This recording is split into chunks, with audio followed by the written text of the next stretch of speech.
a live aqui foi muito boa, viu, pessoal? Está interagindo bastante aqui, comentando aqui, dando parabéns, viu? E agora eu vou deixar espaço aberto para Sérgio. Vamos lá, João. Peço a gentileza de colocar meu slide. Boa noite a todas e todos. Primeiramente, quero agradecer ao João, porque realmente, João, muito obrigado pela oportunidade de falar, né? O João encontrou, não sei como me encontrou, eu comecei um canal há pouco tempo, falando sobre autismo de alto desempenho. Não faz muito tempo, desde que eu tive o diagnóstico do autismo, que eu comecei a expor, né, publicamente isso, então faz uns 2 meses no máximo. E aí eu agradeço muito ao João. O João me encontrou e veio falar comigo, veio trocar uma ideia, né, falar se eu tinha disponibilidade para estar aqui falando. Então eu agradeço muito a oportunidade, né, da gente estar trocando ideias, né, a gente estar conversando. Então, né, nós temos você aí na Bahia, temos a professora, né, em Minas, e eu estou aqui no Paraná. Então essa troca é muito enriquecedora, né, eu acho que a gente é importante ter esses momentos. Agradeço também ao Jorge, né, o seu irmão, né, o Jorge também aí, né, fez aí nosso ensaio, né, conversou, nos ajudou aí a organizar, né, a se preparar para estar aqui. E agradeço muito a professora Vanessa também pela aula que ela deu agora, né. Gostaria muito de ter sido seu aluno, professora, né, gostaria mesmo, né, senti assim uma candura e um carinho na sua aula, né, de professoras mesmo que se preocupam com os alunos, né, gostaria muito de ter tido, né, as suas lições. Gostei bastante, tá, pessoal, das indicações da professora também. Esse livro aqui eu não conhecia, eu vou fazer a leitura dele, tá, é O Meu Menino Vadio, né, Luiz Fernando Viana, e vou procurar, né, vou fazer a leitura desse livro. Só uma correção, professora, que até na hora que a senhora estava falando aqui, agora são 80 milhões, né, de autistas no mundo, porque a população mundial atingiu 8 bilhões. Eu até estava fazendo a conta aqui durante a sua fala, estava vendo aqui, né, aí saiu uma reportagem que a população mundial atingiu 8 bilhões de pessoas. Então, né, em torno, estatisticamente, de 1% da população mundial, né, ela possui o transtorno, né, então seriam 80 milhões no momento. Desses 80 milhões, né, pessoal, de cada 4, 3 são homens, tá? Então há um predomínio aí, né, no público masculino.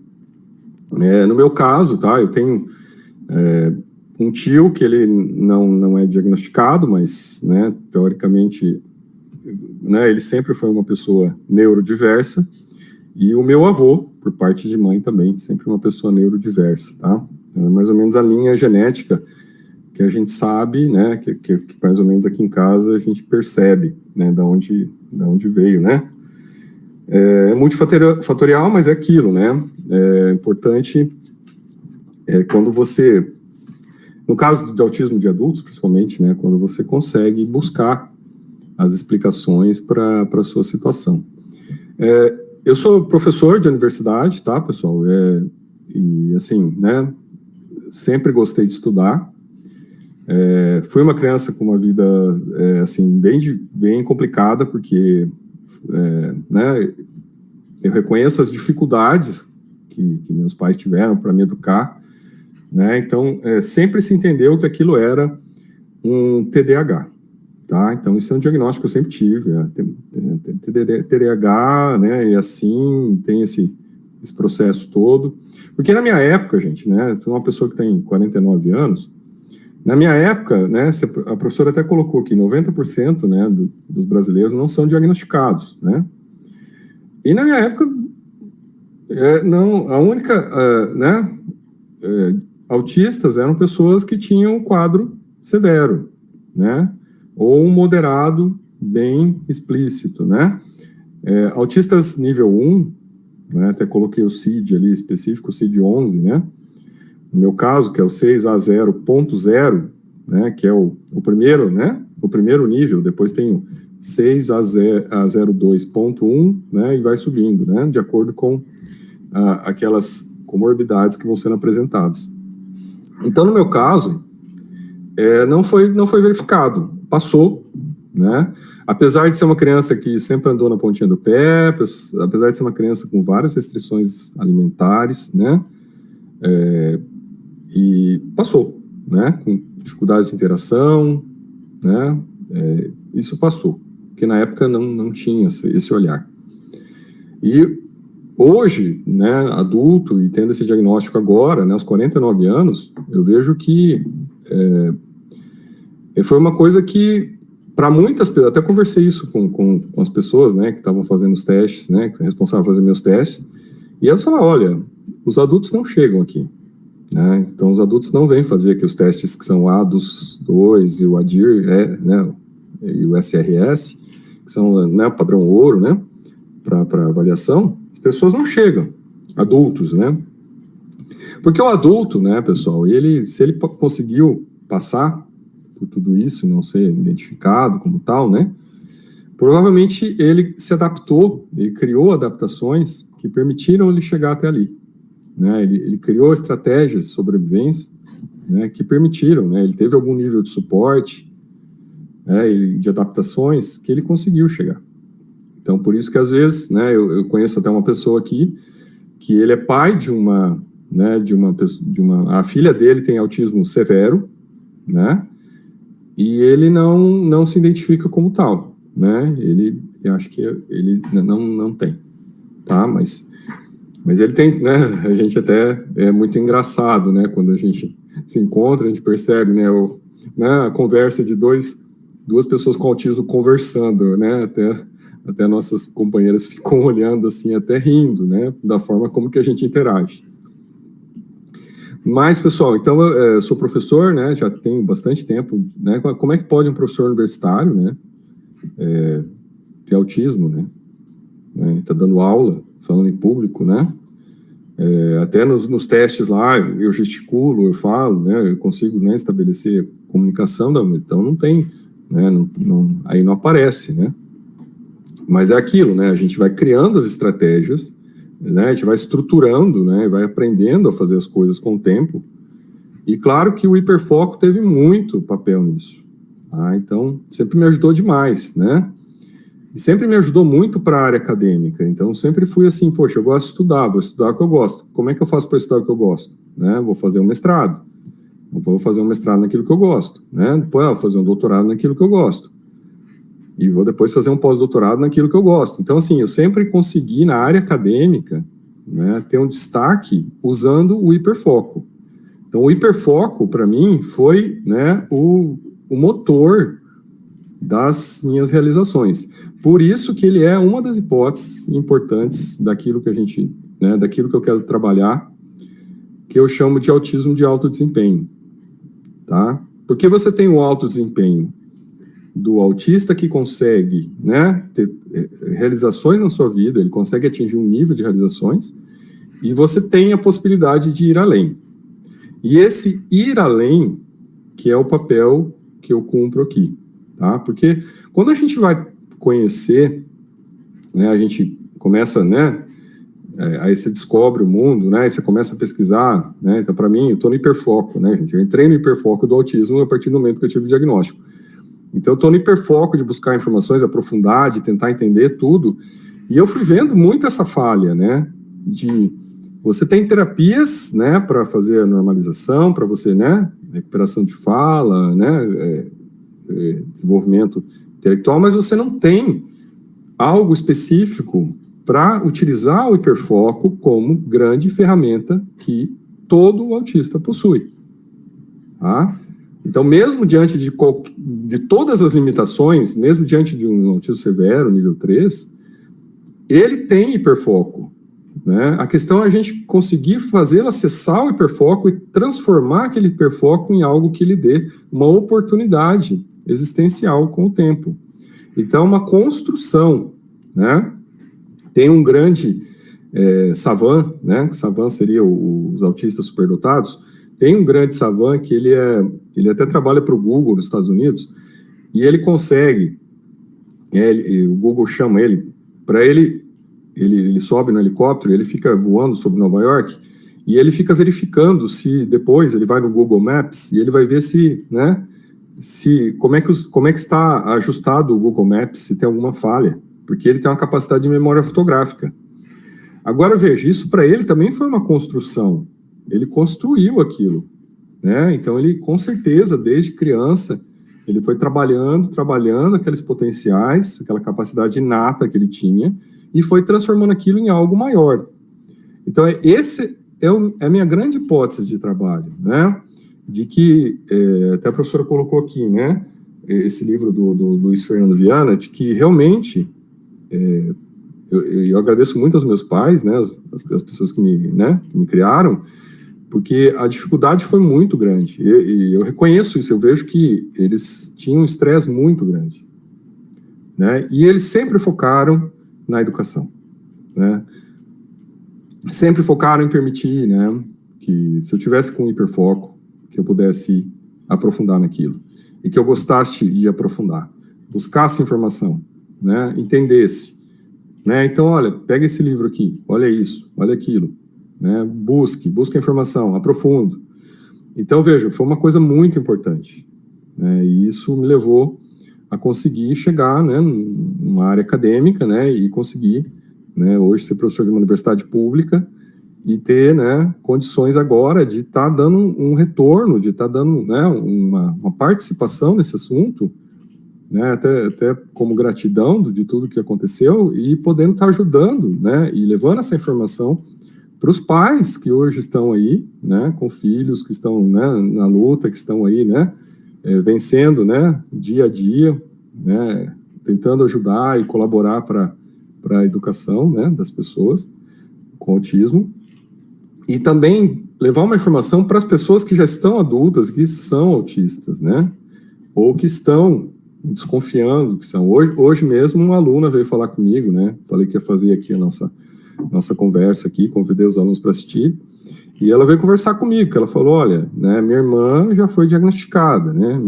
ela falou, meu pai tem todas as características, e eu também, né, estou, né, percebendo que eu tenho características, né, e aí é uma questão muito também individual, né, no caso, como já é um autismo de adulto, né, dela ter a necessidade de buscar, né, se encontrar para que aquilo traga, né, para ela, não só mais oportunidades, gente, mas também a gente conseguir, né, lidar melhor com os outros até, né.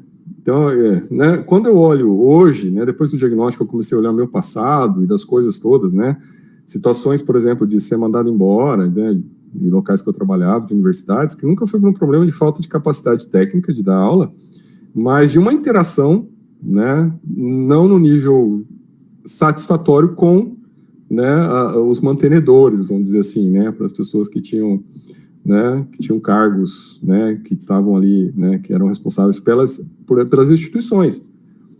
E eu vejo isso aqui no meu amigo, que é, né, uma pessoa que tem destaque na área dele, que ele é autista, né, é adulto, e ele também já foi mandado embora várias vezes de vários locais, né.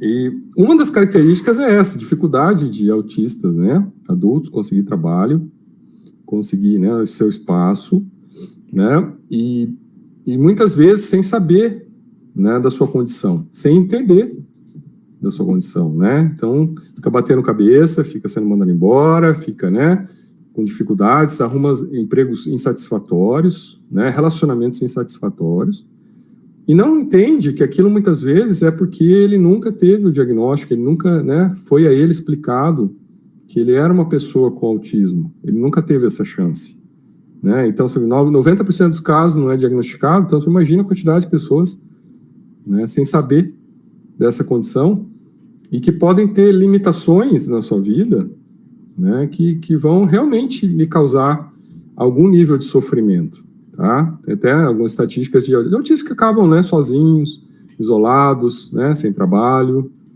né, acabam tendo uma velhice, assim, muito triste, né, por falta desse apoio, né. Claro que hoje, como a professora bem, né, a professora Vanessa bem colocou, hoje, né, os professores, né, a família, os médicos da saúde pública, né, estão muito já preparados para identificar e, né, já para fazer o acompanhamento, né? Mas, por exemplo, aqui na minha cidade, Foz do Iguaçu, tem fila, né? Então tem um serviço aqui específico para atendimento com pessoas com autismo que tem fila, né?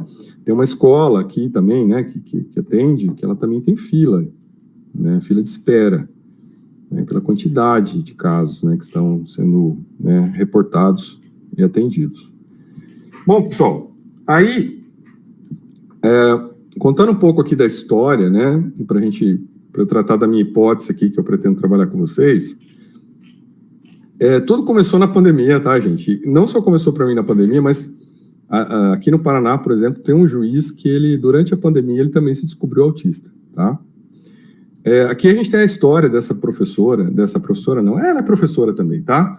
Mas ela é uma jornalista, apresentadora de podcast, ela ganhou vários prêmios, a Sue Nelson, tá? E se vocês procurarem ali, digitarem no Google, vocês têm lá na BBC, vocês têm lá, ó, autismo, fui diagnosticado aos 60 anos. E aqui tem aqui aqui, ó, uma premiada produtora de rádio, jornalista científica e ex-correspondente de ciência e meio ambiente da BBC. Então, ela é uma pessoa de alto desempenho, né? Uma pessoa de muito sucesso. E ela foi diagnosticada, pessoal, aos 60 anos de idade. Né? Então, às vezes eu acho que eu estou já, né, velho, com 49, sendo diagnosticado aos 49, ela foi diagnosticada aos 60, né? E outro dia eu conheci uma pessoa que foi diagnosticada aos 61, aqui no Brasil. Então, pessoal, eu acho que nunca é tarde, tá? Então, se você é uma pessoa adulta, que está assistindo, que vem assistir depois, né, esse bate-papo, nunca é tarde para buscar, né, essa informação. Eu acho que isso vai te ajudar muito, vai te clarear muitas coisas que aconteceram no teu passado, relacionamentos que não deram certo, trabalhos que você perdeu, e que você pode ressignificar isso para o futuro, né? E essas palavras que eu estou falando para vocês aqui não foram só minhas. Se vocês lerem a reportagem aqui da Sue Nelson, ela vai falar, olha, depois do diagnóstico eu comecei a olhar para trás e ver tudo que tinha acontecido na minha vida e tudo que não tinha dado certo. E vejam, ela é uma pessoa premiada, né? Ela é uma repórter da BBC, né? Trabalha com comunicação e é uma pessoa com autismo. Então, ela tem um alto desempenho, ela atingiu um nível de desempenho muito elevado. Né? Então, ela é uma pessoa de destaque. E quando eu vi essa reportagem dela no meio da pandemia, né, que eu li, eu achei interessante os traços dela. Eu falei, pô, mas eu também tenho isso, né? Apesar do meu diagnóstico de TDAH que eu sempre tive, eu falei, mas espera aí, será que não é algo além de TDAH? E foi então que eu comecei a estudar, a buscar informação, e que aí realmente, né, apareceu, né, nossa, uma quantidade de coisas que eu não percebia, tá? Eu realmente não percebia, tá? Por exemplo, eu tenho uma restrição a barulhos, a sons muito grande, sempre tive. Mas eu sempre achei que isso era uma coisa de uma pessoa, né? Uma pessoa meio chata, né? Não gosta tanto de barulho, gosta de som, né? Então você precisa de uma pessoa chata, mas não é, né? Restrições a roupas, né? Eu não consigo usar roupas que não sejam de algodão, né? Com as roupas muito sintéticas, com estampa grande. Isso me incomoda demais, sempre incomodou. Né? Limitações alimentares, muito. Achei que era só frescura minha, não como muita coisa, né? Mas são situações que a gente, se você, né, se é leve, né, se você não tem o déficit de comunicação, você não tem aquelas estereotipias mais graves, né? Minha única estereotipia, até a professora Vanessa estava falando aqui, eu estava com ela aqui, que é mexer meu pé, né? Eu fico balançando meu pé aqui, não paro, isso aí, desde que eu me conheço por gente, né? Mas se você não tem essas estereotipias maiores, você dificilmente vai perceber, né? Claro, né, pessoal, a interação social nunca vai ser a mesma coisa, né, satisfatória do que as pessoas normais, né, neurotípicas, vamos dizer assim, normais, neurotípicas, né, não vai ser a mesma coisa, tá?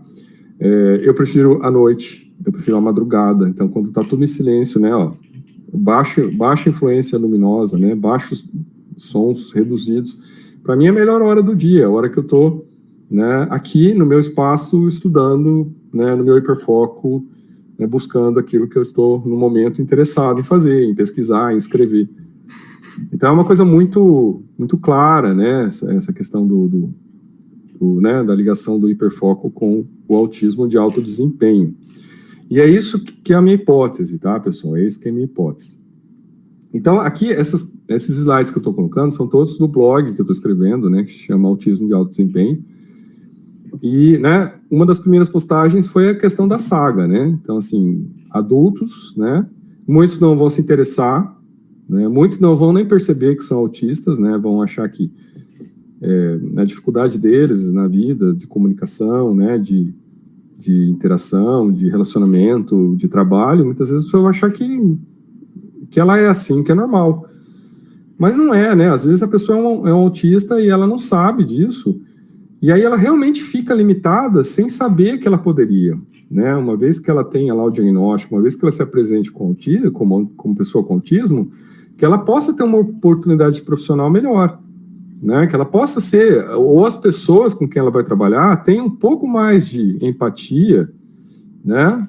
E um pouco mais de compreensão daquela condição dela, né? Que entendam que ela é assim, né? Talvez ela não seja aquela pessoa mais legal, mais comunicativa, né, interessada nos assuntos, né, mas não é por isso que ela é uma pessoa ruim. Ela só é uma pessoa diferente, né? Ela só é uma pessoa neurodiversa. E às vezes as pessoas não entendem isso, né? Eu já dei aula, por exemplo, em Santa Catarina, né, onde as pessoas têm uma ligação, né, são descendentes de italiano, eles têm aquela necessidade de tomar um chimarrão junto, conversar, ficar todo mundo batendo papo. Primeiro que eu não tomo chimarrão e não quero tomar chimarrão, né? Não gosto. É uma opção, né? Cada um gosta do que gosta, né?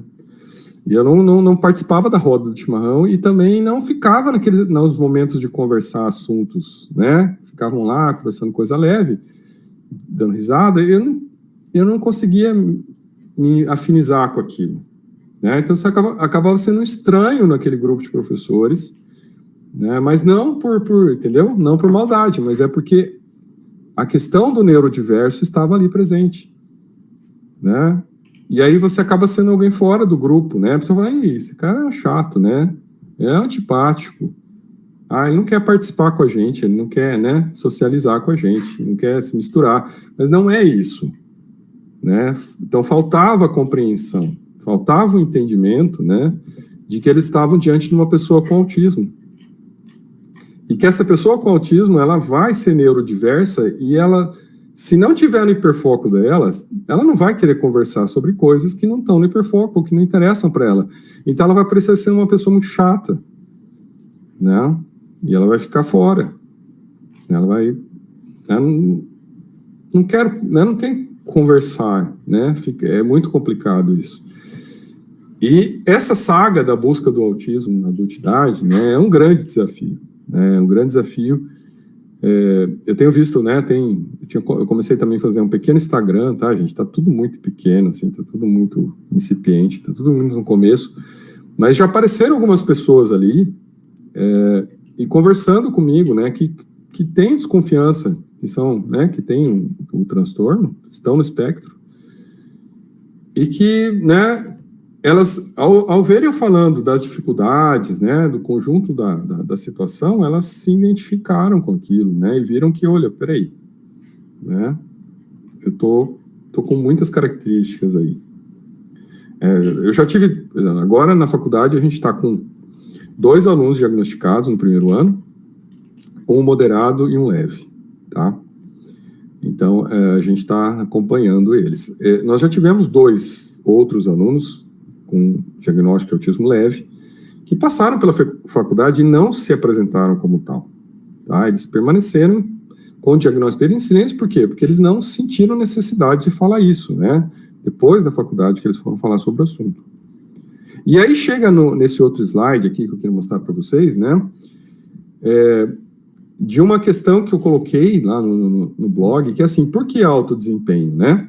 Então, a minha retórica, eu até coloquei lá, minha retórica começa por inverter a questão e perguntar por que não. Por que a gente, né, se contenta só, né, em tentar normalizar, né, os fardos, né, as deficiências que nós temos, né? E a gente também não olha para esse outro lado que pode ser a oportunidade, né, existencial dessas pessoas, né? Quer dizer, se eu não tivesse usado o meu hiperfoco, né, para estudar, para conseguir fazer os estudos, eu não teria chegado até aqui, não teria tido outra, eu tenho uma formação em direito, mas assim, eu nunca me via advogando, eu olhava para aquilo e falava, meu Deus, eu não sirvo para advogar, Não consigo, como é que eu vou ter que ficar interagindo com as pessoas, fazendo... Não dava. Aí eu olhava para a questão dos concursos, né, e falava, meu Deus, mas se eu tiver que ser um juiz, ficar fazendo audiência, ficar atendendo aquelas pessoas o dia inteiro naquela sala, eu não vou aguentar ficar, entendeu, gente? Então tem a questão da sobrecarga, né, que a pessoa com autismo tem, que ela, né, o suporte dela para ficar em situações como essa não é mínimo, né, ele não consegue ficar em situações como essa, então não dava, né. Só que aí, pessoal, a gente tem que entender, né, que tem todas as limitações, tem todas as dificuldades, todos aí que são pais sabem delas, né, todos que são pessoas com autismo sabem das nossas limitações, mas veja, a primeira coisa é a seguinte, evitar o capacitismo, né, então é aquela situação, não, peraí, né, vamos tratar, aquela ideia, né, de tratar a pessoa com autismo de uma maneira, né, assim, como se ela fosse uma pessoa menor que as demais, então assim, primeira coisa é essa, né, não, capacitismo não, né, então vamos tratar as pessoas aqui como iguais, né, pessoas, né, com autismo são reconhecidas como tal, e assim, conforme elas demonstrarem, né, e pedirem, necessitarem de suporte, é que aí nós vamos atuar para ajudar nessas necessidades, fora isso nós vamos tratá-las como pessoas, né, neurotípicas, tá? Então sempre com essa questão, peraí, não, capacitismo não, né? Então não é só olhar para a pessoa com autismo e falar, tem todos esses, né, esses limites, não, né? Então, primeira coisa é essa. Segunda, né, normalização, que é buscar dentro do possível todas as técnicas, né, as terapias que estão disponíveis e sempre buscar isso o mais rápido possível, tá? O mais cedo. Então, conforme você tem acesso, né, e você veja alguém que, né, que tá lá, acho que meu filho talvez, né, tem autismo, você tem que falar, olha, vai buscar apoio agora, imediatamente, não espere, tá? Quanto antes você tiver o apoio, a normalização dessas grandes dificuldades, né, elas podem, quanto mais cedo acontecer, melhor. Então, aqui perto de casa, aqui nos vizinhos, nós temos duas situações, tá? Uma situação de uma criança que está tendo o suporte terapêutico, aí ela, gente, em 6 meses, é 6, né? Não sei. O que a gente conhece são 6, né? Mas assim, que a gente viu é de uma criança que não conseguia nem chegar perto no cachorrinho, tá? Até do meu cachorrinho ali que tá na foto. Em 6 meses ela já estava passando a mão no cachorrinho, já estava falando bom dia, boa tarde, né? Já estava brincando, já conseguindo interagir. Então foi uma mudança, assim, grandiosa a partir do momento que se identificou que ela teria autismo. E nós temos uma outra situação de uma outra criança que os pais negam, né? Porque tem isso também os pais aceitarem, né? Aceitarem que o filho pode ser autista. Tem casos de negação mesmo, a pessoa não concorda, não aceita, né? E aí fica naquela situação da criança e, né, essa janela de tempo onde as coisas podem ser consertadas, né? Ou não consertadas, mas reduzidas, mitigadas, né? Esses problemas todos que futuramente vão pesar, podem ser, né, resolvidos, não é trabalhado, né, porque os pais acabam não aceitando, os pais entram em negação, né, não querem ter um filho autista, mas ter um filho autista, né, acho que até a questão do livro aqui, né, não é, até a professora falou, né, não é porque eu sonho na cura do meu filho que eu não o ame, né, que não queira ele como mas então eu acho que essa é realmente a questão, né, é você entender rapidamente e buscar dar o melhor para a normalização dessas dificuldades, né? Dessas condições que não são satisfatórias e que hoje existem terapias e estão, né, disponíveis em vários locais, tá? Aí a terceira questão que eu sempre coloco aqui é necessidades especiais. Então, assim, quais são as necessidades especiais, né? Então, feita a normalização, né, o atendimento da criança, com o tempo vai se ver quais são aqueles limites que ela vai manter, né, que vão permanecer, provavelmente talvez pela vida toda dela. Então, quais necessidades especiais ela tem? Então, o que ela precisa ser, qual suporte que ela precisa ter, né? O que ela realmente vai demandar, né? Que aquilo realmente ela precisa ter, e, né, e o que não for necessidade especial, tem que deixar ela viver a vida, né, de uma pessoa neurotípica. né? Tem que deixá-la viver e ter a experiência de uma pessoa neurotípica, tá? E aí a gente chega no ponto, que é o ponto que me interessa na minha hipótese de pesquisa, que é as qualidades especiais. Ou seja, o que nós podemos, pais, né, e aí pessoas com autismo adultas já, melhorar e aproveitar dos nossos potenciais inatos, tá, gente? Porque é essa a questão. O autista, ele vem realmente com alterações neurológicas, mas ele também vem com a questão do hiperfoco, tá? Isso é uma característica básica das pessoas com autismo. E não importa se é nível 1, 2 ou 3. Todos têm hiperfoco.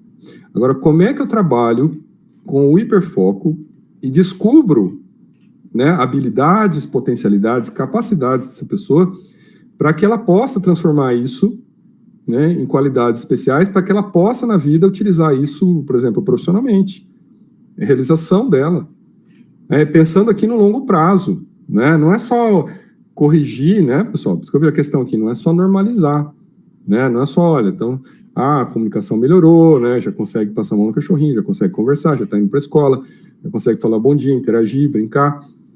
Mas, e depois, né? Porque, vejam, ela sempre, e eu concordo com a professora Vanessa, né? Eu não acho que o autismo é uma doença, tá? Não é um transtorno, né? Eu acho que ele é uma condição, ok, né? Até a professora Sueli Nelson, ela fala isso, ela acha que é uma condição também. E essa condição tem que ser levada ao melhor. Quer dizer, o que é o melhor que a gente pode fazer? Né? O que é o melhor que essa pessoa pode fazer? E já pensar, e aqui falando para os pais, já pensar em, né, levar o hiperfoco para que aquilo, né, as potencialidades sejam desenvolvidas naquele hiperfoco. Né? Então, imagine, né, um jogador de futebol que fica lá treinando bater falta lá, né, ou tentando fazer igual o gol que o Richarlison fez, né, de voleio. Quantas vezes você não precisa treinar aquilo para sair aquele gol, né? E ele treinou antes do jogo para fazer aquele gol. Então, quantas vezes você não precisa treinar para fazer algo? E isso vale também no uso do hiperfoco, né? Quantas vezes a gente não precisa usar o hiperfoco para chegar no resultado? Né? Quantos estímulos a gente tem que dar durante toda a educação da criança, observando e identificando o potencial ali, para que aquilo vire uma qualidade especial dela. E ali ela possa ter uma realização existencial utilizando aquela qualidade que ela tem. Tá, pessoal? Eu acho que esse é a minha hipótese de trabalho aqui, tá? Que é, olha, né? Por que não olharmos para as qualidades inatas, as inúmeras possibilidades que o uso aprimorado do hiperfoco pode nos dar? Então, essa é a minha hipótese, entendeu? É o que realmente me chama a atenção. Porque, mesmo sem saber que era autismo, né, pessoal, o que meus pais me deram foi isso, foi a oportunidade de estudar. Então, estuda, nós vamos dar educação para você, estuda, vê o que você quer estudar, estuda. Né? Então, foi isso uma coisa muito importante, né? Nunca souberam, nunca tiveram, né? Foi criado por meus avós. Então, meus avós eram pessoas de outro tempo ainda, imagine, né? 40 anos atrás, 45 anos atrás, né? Para mim já estava muito longe aqui as possibilidades que tem hoje. Imagina para eles, né? Que me criaram. E aí, gente, eu criei um neologismo, tá, gente? Que é um termo novo, né? Você cria um termo novo. E eu criei um neologismo para a gente explicar o que é o autismo de alto desempenho nessa perspectiva que eu estou falando para vocês, que é o termo autismo com L, tá? Então, isso aqui não é um erro gramatical, isso aqui é um neologismo, né? Então, é para designar essas situações de autismo de alto desempenho que a gente quer trabalhar, né? Então, olha, sinônimo, autismo de alto desempenho, hiperdotação e superdotação, que é a síndrome de Savant. Eu olho aqui, tá, pessoal? Eu olho, se vocês perceberem aqui, isso aqui para mim é uma escadinha, tá? Então, autismo de alto desempenho, né? Conseguir ter uma vida, né? Igual ao do neurotípico. Aí você passa para hiperdotação, que é saber realmente usar o hiperfoco para lhe gerar oportunidades existenciais, né? Para se destacar naquilo que é a potencialidade de uma pessoa com autismo. E a questão da superdotação, que ok, pode ser que nem todos os autistas consigam chegar na superdotação, né, porque tem limites que talvez não possam ser ultrapassados, mas isso não quer dizer que esse processo evolutivo não possa acontecer, tá? E que ele sempre vai estar presente na vida de uma pessoa com autismo. Aí, definição, né, do que é esse autismo com L. Condição otimizada da pessoa com autismo que, a parte de suas limitações, né, então, olha, ele reconhecendo as limitações, apesar disso, potencializa suas ações a partir de suas qualidades imanentes. Né? Então, olha só, tem as limitações? Tem, mas tem qualidades. Então, vamos também lembrar que tem as qualidades. Vamos também usar as qualidades, vamos focar, né, numa pedagogia das qualidades, né, para desenvolvimento desses hiperfocos. Uso intensivo e direcionado do hiperfoco para realizações construtivas.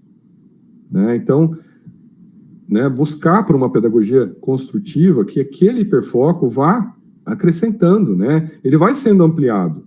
Né? Então, ela começa ali brincando com o dinossauro, daqui a pouco já começa a ver, mas olha, vamos brincar aqui, vamos brincar de que a gente está tratando o dinossauro, ele está doente. Né? Então, você vai tratando ali, daqui a pouco está criando um hiperfoco ali com o tempo, até para ser um médico veterinário. Uma médica veterinária, e muitas vezes com um olhar, né, de hiperfoco que vai muito além dos neurotípicos, né, que vai ser um veterinário, uma veterinária com assim, uma capacidade de diagnóstico, né, com o tempo que pode ter surgido ali na brincadeira com o dinossauro. Então é isso que é importante, tá? Pragmática, né, prática, estudo e treinamento dirigido ao desenvolvimento efetivo, de múltiplas inteligências, habilidades e funções, tá? Então, essa é a pragmática, a gente tem que, né, fazer um estudo, acompanhar, as possibilidades, então, são inúmeras, tá? Então, o que a professora explicou, né, a professora Vanessa explicou, você tem inúmeras formas, né, de se apresentar o autismo, e aquela teoria, né, de que, na verdade, as pessoas com autismo, elas tiveram, ao nascer, né, alguns ajustes de sinapses diferenciados no cérebro, né? Eles ficaram ali estabelecidos de maneira diferente. Ou seja, né, como são pessoas neurotípicas, elas podem ter potencialidades não descobertas, que fogem muito da tipicidade, né, de uma criança, tá? Então, múltiplas inteligências, habilidades e funções. Coisas que precisam ser descobertas, né? Que precisam, a gente está de olho, a gente tem que olhar em que a criança se destaca, né? Então, às vezes tem não gosta de barulho, mas tem um ouvido, né, musical, né? Tem um ouvido absoluto, né? Pessoa que consegue pegar ali, né? Por exemplo, não dá para dizer que o Tim Maia, né, era uma pessoa com autismo, mas vamos pensar que ele tinha um ouvido absoluto, né? E ele é uma pessoa totalmente complexa de lidar, de conviver, né? Mas o cara era um gênio, né? Terapêutica. Testagens, observações vocacionais para descoberta e acompanhamento psicopedagógico do desenvolvimento optimizado dos hiperfocos. Então, eu acho, tá, pessoal, a minha hipótese é essa. E essa minha hipótese, ela vem através da minha história, né? Foi o que me trouxe aqui. Se não tivesse usado hiperfoco, não sei, né? Então, para chegar até aqui, o hiperfoco que me trouxe. Apesar de todas as dificuldades, né, apesar de, né, de ter sido mandado embora várias vezes, relacionamentos afetivos, né, que ficaram pelo caminho, muitas dificuldades assim, de convivência familiar, tá? Muitas dificuldades. Se eu penso assim, quantas pessoas da minha família eu tenho uma interação positiva, tinha com os meus pais de criação. Tá? E essa é uma grande realidade, que acaba, né, você tem essas limitações, né? Isso faz parte da questão das partes ruins, né? Aí vejo, hiperdotação, né? E aí vejam, gente, não tem no dicionário o termo hiperdotação, tá? Nos dicionários tem o termo superdotação. Mas as estatísticas dizem, né, que a síndrome de Savant e a superdotação, ela está em 10% dos autistas, tá? Essa é a estatística. Só que vejo, não estou interessado, na minha hipótese, nesses 10%. Eu estou interessado nos outros 90%. Tá? Porque esses 10%, eles vão se encaminhar. A professora Vanessa falou, é aquele aluno, né? Ele até tem destaque, ele tem as dificuldades aí, mas ele se destaca. Tá, esse vai se encaminhar. Agora nós temos que olhar para esses outros 90%, tá? Que podem ter qualidades, mas tem mais dificuldade de colocar aquilo em prática, entendeu? Eles vão ter que ter um trabalho, um suporte maior para colocar aquilo em prática.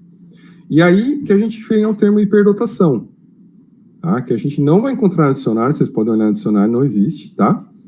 Mas pode ser definida como a qualidade potencializada da pessoa que possui hiperfoco.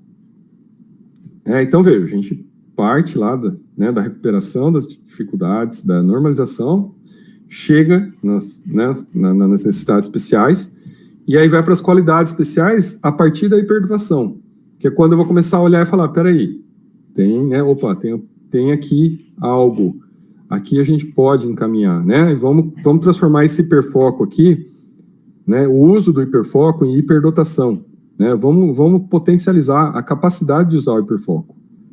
Não vamos achar só que o hiperfoco ele aliena, o hiperfoco ele dificulta o estudo, o hiperfoco, né, ele acaba prejudicando.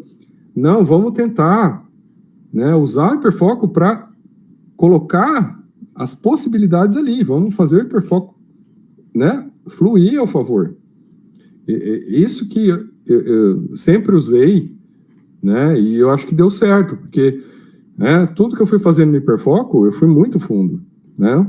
Então, assim, eu tenho mais de 10 livros escritos e tenho artigos publicados no Brasil e no exterior. Todos eles foram no hiperfoco. Se não estava no hiperfoco, não sai. Né? Se o assunto não está no hiperfoco, né, vem um aluno lá falar para mim, professor, vem orientar o TCC aqui nesse assunto. Aí eu falo, puxa, mas não estou interessado nesse assunto, né? Vê outro, né? Aí eu já passo uma lista de assuntos que eu estou interessado. Se eu não estou interessado, não consigo orientar. Né? É uma característica assim. Agora, se eu estou interessado, aí vou a fundo com o aluno, né? Tanto que eu tenho publicações com alunos de graduação em revistas científicas qualificadas. Eu tenho publicação em revistas científicas, para quem, né, é da área, qualizar com alunos de graduação. A gente consegue chegar lá. Né? A gente chega em qualizar, a gente chega em qualis B. Por quê? Porque a gente vai junto, né? A gente vai aprofundando e vai buscando informação. É isso que a gente tem que buscar, olhando, tá, pessoal? Olhando agora para os filhos de vocês, olhando aí para as pessoas que já são adultas, tá, que têm autismo, para a gente conseguir, então, né, gente, criar algo melhor, né? A gente conseguir um espaço melhor, né? A gente conseguir para avançar, né? Não ficar parado no capacitismo, né? Nessa visão, né? Das coisas. Aqui eu trago a imagem para vocês, né, do Elon Musk, que é autista, tá? Ele é um nível 1, ele já reconheceu publicamente isso, tá? E é uma pessoa que, se vocês, né, apesar de todas as suas polêmicas e suas visões de mundo aí, se você for ver, ele tem realmente, assim, a forma de pensar dele, né, ele usa a hiperdotação, ele pensa de maneira diferente, né? Ele usa essa possibilidade para estar pensando coisas novas, né? Para buscar novas possibilidades.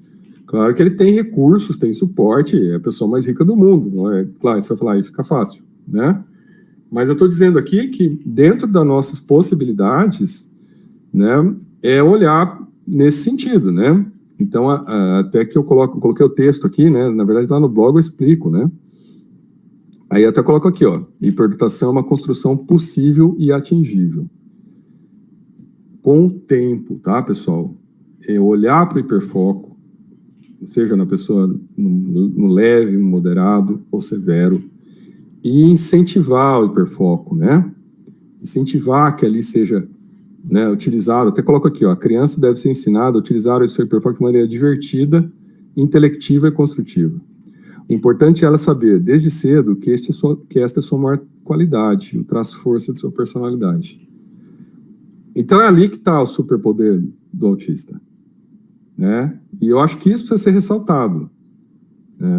Claro que, assim, vamos trabalhar para não ficar também, né, criar um hiperfoco que não seja construtivo, né? Não é esse o caso, né? Tem que dosar também para que consiga, né? Até coloco aqui, né? Tem que conseguir, né, estudar, tem que conseguir, né, todo o conjunto de formação essencial, mas também não deixar o hiperfoco de lado, porque é pouco falado sobre isso, né? Eu acho que essa é a questão. Aí aqui, gente, eu trago um exemplo, tá? Que está acontecendo nos Estados Unidos. Esse aqui é o Samuel Wright, tá? E ele é um autista, e a vida dele foi a história dos autistas, tá, pessoal? Então, ele sempre teve empregos precários, né? O último emprego dele era de empacotador no mercado, tá? E ele nunca teve oportunidades. Aí, o que aconteceu? Apareceu uma empresa, uma startup, que começou a contratar somente pessoas com autismo, levando em consideração o hiperfoco, levando em consideração, né, essa capacidade de olhar as coisas com detalhamento, né, com essa dedicação, com essa concentração, né, concentração, atenção, né, dedicação, e começou a contratar só pessoas com autismo para fazer um trabalho de identificação, tá, de padrões de aeronaves, tá, de padrões de aeronaves, principalmente para poder colaborar para que, né, a inteligência artificial consiga depois reconhecer automaticamente esses padrões. Então, ele fica lá, né, observando detalhes nas imagens captadas no satélite para ele identificar que tipo de aeronave é. Né? É claro que isso é algo militar, tá, nos Estados Unidos, mas veja, essa é uma das atividades, tá? Mas tem várias. Aí o que aconteceu? Ele comenta nessa reportagem que saiu aqui na Bloomberg que esse é o melhor emprego da vida dele. Ele nunca teve uma oportunidade como essa na vida dele. Ele nunca pôde trabalhar e ganhar um dinheiro a mais, ele nunca foi reconhecido. E agora ele está sendo reconhecido, né? Então, na empresa lá, ele é tratado como uma estrela da empresa. Né? Por quê? Porque ele consegue ver coisas, ele, né, pela neurodiversidade, pelo hiperfoco dele, ele consegue ver coisas, ele consegue observar padrões, ele consegue achar coisas que o neurotípico não consegue. Então, essa empresa só contrata, tá, pessoas com autismo. Né? Então, é muito legal ver que isso já está acontecendo, né? Ver que isso já começa a ser algo buscado. Tá? Até no Brasil não tem tanto, mas se vocês forem ver nos Estados Unidos, né, as pessoas com autismo já começam a ter um destaque, principalmente nesses assuntos que precisam, né, o hiperfoco, porque sabe que essas pessoas podem ir além, né, que elas têm essa capacidade. Então é uma coisa bem legal de ver o que está acontecendo, né, e fico muito contente de ver que, e ele fala, cara, eu era empacotador, eu só tinha emprego precário, e agora eu estou tendo um trabalho digno, eu estou conseguindo fazer algo que eu tenho destaque, que é a minha capacidade, estou conseguindo colocar em prática. Então, vejo que, mesmo, né, além da teoria, a gente já tem hoje, né, isso colocado de uma maneira clara.